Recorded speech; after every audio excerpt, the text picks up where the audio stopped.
Well, hello, football fans, and welcome to the NFL version of Proline. I'm John Cranton in Las Vegas, joined by Vegas experts Zach Simony and Harvard Barnhart. I got 3 NFL games this weekend to take a look at, including the Monday night game. First, tell you about some hot streaks going on here. Harvard 28-12 with all your football plays, very much a talk of Las Vegas. In fact, you had a pair of 10-star winners on Sunday, those high-end plays. How come you're not doing other shows? Well, you know what? It's funny because when I talked to Jim, when I think it was 2 years ago, I'd just come off finished my contracts with CBS, NBC, and Fox. I was doing radio shows, 3 one-hour radio shows every week. So at that time, I said, okay, I'll be exclusive to Jim Feist and his Proline show. So all these games, I can't get on the radio and talk about it and promote it or promote the website or anything. So everybody that's getting these games has to come in through Jim Feist. He's a smart businessman, you know. He's got me locked up exclusive to the site. So you got to get them from Jim Feist at the Proline show. Just click on. We had a 10-star on Texas Tech, and I think I turned off the TV when they hit 63 points and the gun went off. And then came back with Arizona Cardinals as a huge play against the Detroit Lions. So that's 12-2 for you math majors. That's 86%. And it's not that hard. I mean, you know what? It's not like it's a random generator where it just has to balance out. I mean, we get a new sheet, a new set of games, and when you have 34 years of experience like I do doing this, maybe 20 years ago, I wouldn't have had the same touch and feel and gut instinct to what the numbers are. But I pretty much have that, for the most part. You're not going to get hurt with my plays.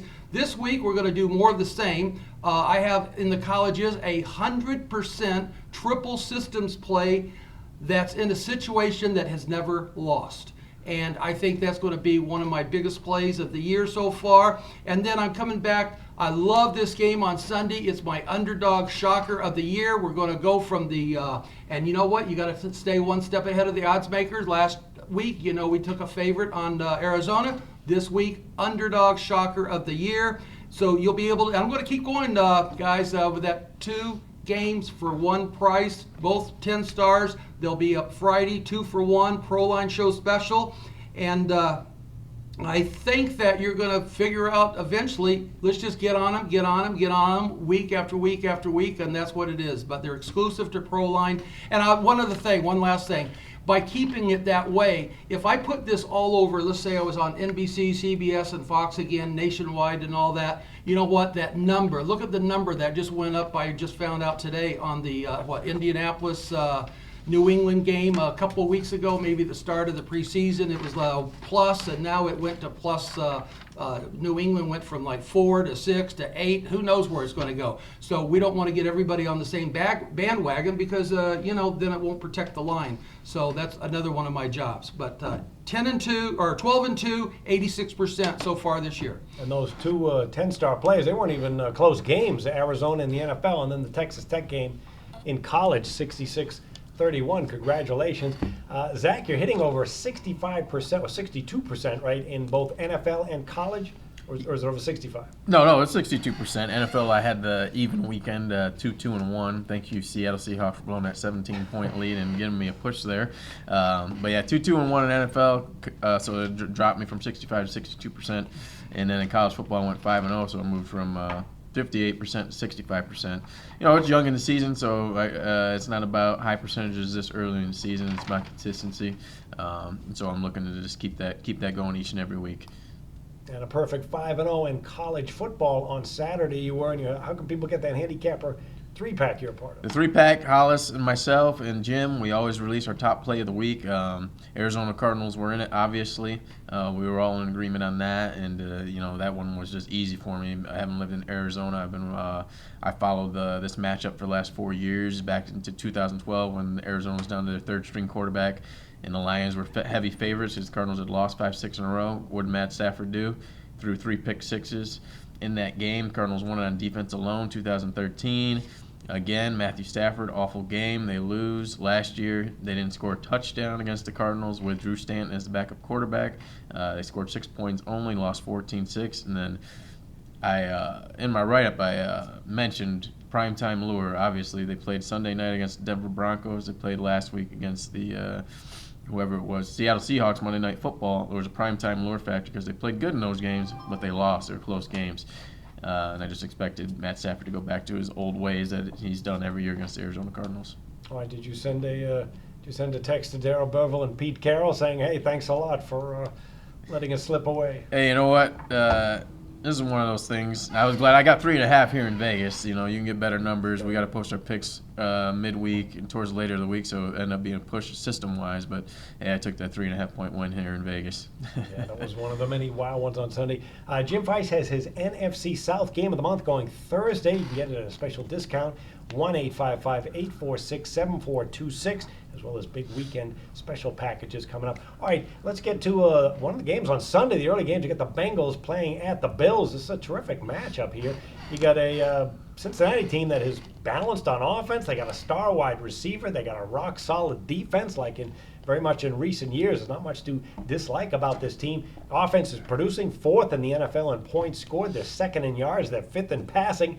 And even the defense is 10th in points allowed. A couple weeks ago, they beat Kansas City in a blowout, 36-21. And then Sunday, that comeback we were talking about against Seattle, down 24-7. Andy Dalton ended up 30 of 44, 331 yards, 2 picks, 4 sacks on the season. But still, Harvard, is this the best team in the AFC right now?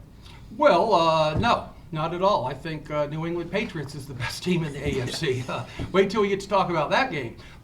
Here, you guys can put your pencils down on this game right now. For me, I'm going to have no opinion on the spread, and I'll tell you why. This is a very difficult game. First of all, the line went from Buffalo favored by 1 to where now Cincinnati's favored by 2.5. I had already written in that Cincinnati would probably win approximately 20-17. Dalton made a nice statement comeback game. That's fantastic. But here's my question. Does that transpose into next week and they're on a high? They think they're playing lucky. They think they're playing good. And they're lucky enough to get good or vice versa? Or is this a signal that maybe they're going to hit a little bit of a lull? I'm not sure which way to take that. Jeremy Hill and Gio Bernard, they're doing fantastic. Tyler Eifert, I think he's the key to this whole offensive line, and also the fact that Dalton is producing like he is. I would rate their offensive line a B+, other than the fact that they allowed 4 sacks against Seattle, but that's not so bad. I would give their defense a B+, and I would say their offense is an A-. They're 2nd in points. But what's happening is they're going to Buffalo. Buffalo's lost their last 2 home games. They lost to New York Giants, and the week prior to that, they lost to New England, which everybody's probably going to do. Tyrod Taylor, I really think that this guy's doing okay. He's 9 touchdown passes. He's had 3 interceptions, 1,100 yards in passing. He's had 68% completion. Their run game, however, is inconsistent. But they are 9th in points. But you got to have an injury check for this game. I mean, if Carlos Williams and LaShawn McCoy and Sammy Watkins are not going to play, or they're going to play like they were limping in, I mean, hell, they used, they don't have a shot if they're going to not have some of their key players. So I don't like laying points on the road. Buffalo might be a little bit too injured. I think the due theory for them not to lose 3 games in a row at home should be in effect, but if they're injured, they're not going to win. It doesn't matter how many you can lose in a row. And I'm still interested to see if that was a fluke comeback last week, or is, did somebody rattle somebody's cage? So I'm just going to watch this game and not really have an opinion. Okay, yeah, this Buffalo team under Rex Ryan, the offense hasn't gotten going yet.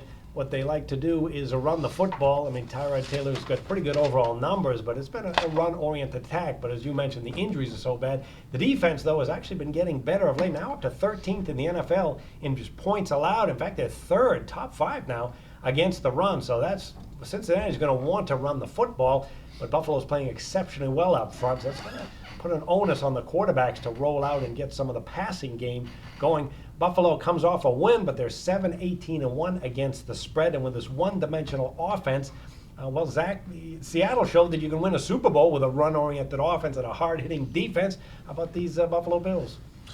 Yeah, this is a really tough game too. I mean, like Hollis just mentioned, last week I had a similar spot with San Diego versus Pittsburgh, the Monday Night Football game. Passed on that, but here, every time Buffalo's at a tough game at home, I always side with Buffalo. They've got a crazy home field advantage, even though they lost the past 2 games.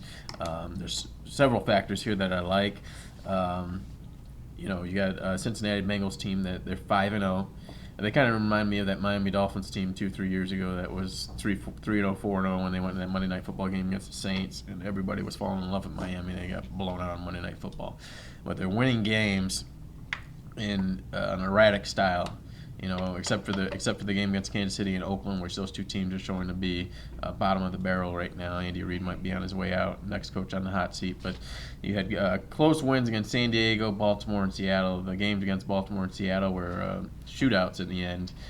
They just happened to get it to go their way with Andy Dalton finding his targets, but they're close wins. They could have easily lost both of those games, be 3-2 right now. They didn't, so that gives them a little bit of an edge factor in the spread. And usually when people start getting more and more on that side of the spread is when that collapse happens, especially when you're on the road. I like Tyrod Taylor. Let's not forget he's Baltimore Ravens backup, 4 years there, so he has eight games that he's watched from the sidelines with Joe Flacco leading the way. And even though their offense hasn't been a juggernaut, they're protecting the football, and the defense, which has been really below average from where they were week 1 against the Colts, has to turn it around sooner or later. So I'd expect the defense to come to play here. Taylor, he's gotten 2 weeks under his belt without his weapons, with the injuries with LaShawn McCoy and Sammy Watkins. So second half, he's been phenomenal. If you're into fantasy football, he has 0 to 5 points in the first half, and for some reason or another, the Bills open up that offense, and he actually flourishes in the second half. So I'm going to side with the Bills on this point spread movement here. All right, well, I can't go against the Bills, but I will take a look at the total. Buffalo's a 6-0 under the total at home. That's part of a 9-3 run under the total overall. And I kind of see this game, some conservative play calling on both sides of the line as being more of a battle of field goals. The Bills certainly are going to go short, safe passes, try to get that running game going despite the injuries. They're on a 15-5 run under the total overall. Meanwhile, the Bengals, they can play that style if they have to with their tough defense. Bengals are 7-2 under the total on the road. I'd be surprised to see maybe a 20-17 final, but I will take under the 44.5.